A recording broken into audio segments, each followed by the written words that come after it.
First thing ఎప్పుడు stage ఎక్కినా ఇప్పుడు అభినయ్ భయ్య ఒకటే చెప్తుంటూ అభినవ్ భయ్య నా గురించి ఏం చెప్పకండి భయ్య ఎందుకు వద్దు అని అంటాడు కానీ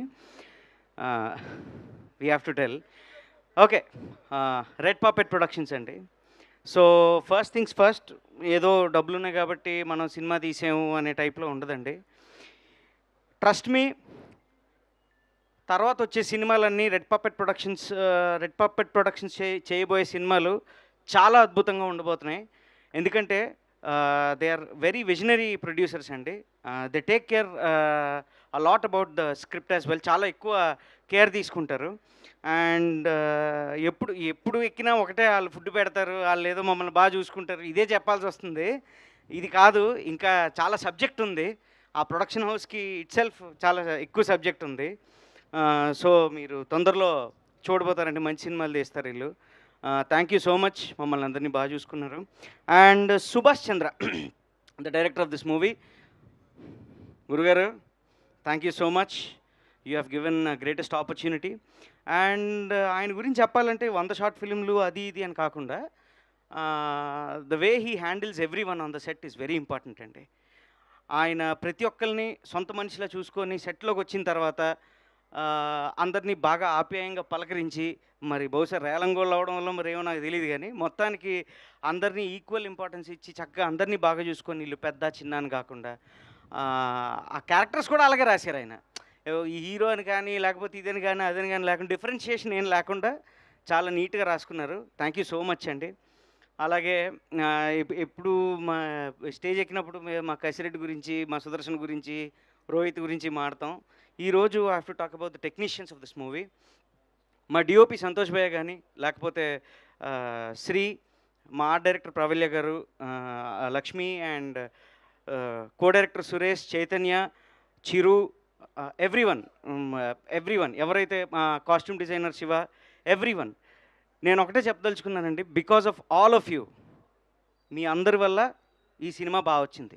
మీరు చూస్తే ప్రతి ఫ్రేమ్లో వీళ్ళ తాలూకు హార్డ్ వర్క్ ఉన్నదండి. Every frame in the movie there hard work is there. And మీకు అందరికీ ఒకటి చెప్తున్నాను బావగారు, విత్ యువర్ పర్మిషన్, అదేంటంటే ప్రతి డైరెక్టర్ వెనకాతల ఇంత మంచి టీం ఉండాలి. మీరు ఏ పెద్ద డైరెక్టర్ అయినా తీసుకోండి, ఇండస్ట్రీలో you take any big directors, okay, అందరికీ ఒక డెడికేటెడ్ టీం ఉంటుంది. అంత డెడికేటెడ్గా మీరు పనిచేశారు.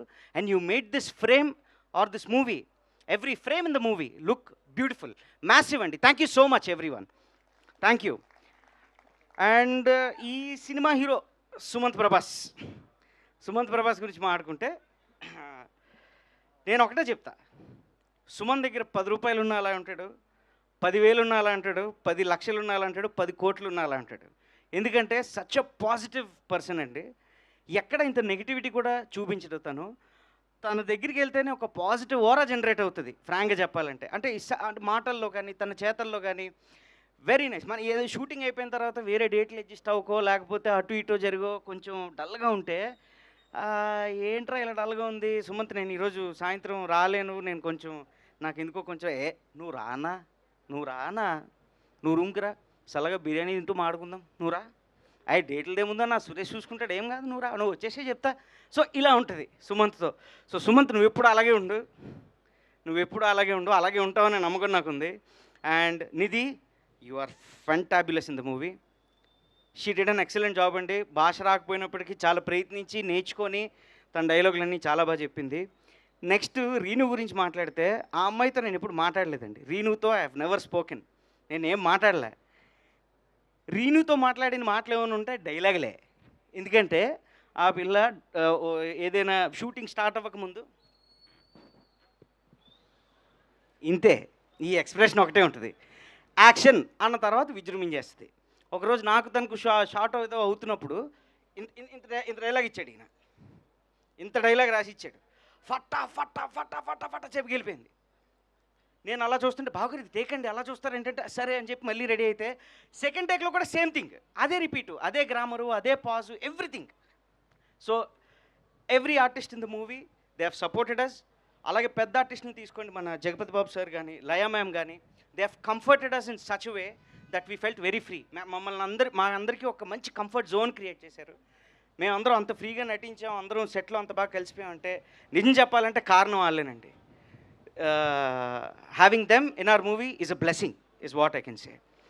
Next, I would like to talk about my wife, the executive producer of this movie. She has done a great work for this movie, and she has been very cooperative to the director and the producers as well. I think this is a very good milestone for her, and thank you so much, Subhash garu and Abhinav Bhaiya, for giving her an opportunity as well, and thank you so much for giving me an opportunity as well. ఎవరినైనా మర్చిపోయి ఉంటే క్షమించండి, తప్పుగా మాట్లాడుంటే మన్నించండి, కానీ దయచేసి మే 8న మాత్రం మీరు అందరూ వచ్చి సినిమాని చూడండి, చల్లగా కూల్ బ్రీజ్ని ఫీల్ అవ్వండి. థ్యాంక్ యూ సో మచ్ సుమక్క. Thank you. అందరి గురించి ఇంత బాగా చెప్పారు కానీ ఎగ్జిక్యూటివ్ ప్రొడ్యూసర్ ఎలా చేశారో చెప్పలేదండి సినిమా. లాస్ట్లో చెప్పింది ఆవిడ గురించి చెప్పేశారండి, గట్టిగానే చెప్పారు కదా. అయితే ఇంకొకరి గురించి చెప్పాలి. మా రోహిత్, మేము ఎప్పుడు మాకు షార్ట్ గ్యాప్ దొరికినా మేము అప్పుడప్పుడు క్యారవాన్కి వెళ్ళో లేకపోతే పక్కన కూర్చొని ఏదో చేసేవాళ్ళం కానీ రోహిత్కి ఎప్పుడు ఇది లేదు. He was one of the direction department also, అంటే డైరెక్షన్ డిపార్ట్మెంట్లో ఒక మేజర్ రోల్ ప్లే చేశాడు. పాపం తన రోల్ ఉన్నప్పటికీ కట్ అన్న తర్వాత వెంటనే he use to go and work for the direction team. ఈయనే కాదు, అసలు నిజంగా చెప్పాలంటే ప్రతి ఆర్టిస్ట్ ఎవ్రీ ఆర్టిస్ట్ ఎవరిని చూసినా నాకు భయం వేసేది. ఫస్ట్ జగపతి బాబు గారిని, లయ గారిని కానీ, మన రాజీవ్ సార్ని కానీ, లేకపోతే ఏమంటారో ఏమో మనకు తెలియదు, బట్ వాళ్ళు క్రియేట్ చేసిన ఒక కంఫర్ట్ జోన్ని మేమందరం అమల్చుకొని అసలు వీ హ్యావ్ డన్ ఒక సెలబ్రేషన్లో జరిగింది సినిమా అంతా. So thank you so much every one for making this movie. Thank you so much అండి. Thank you.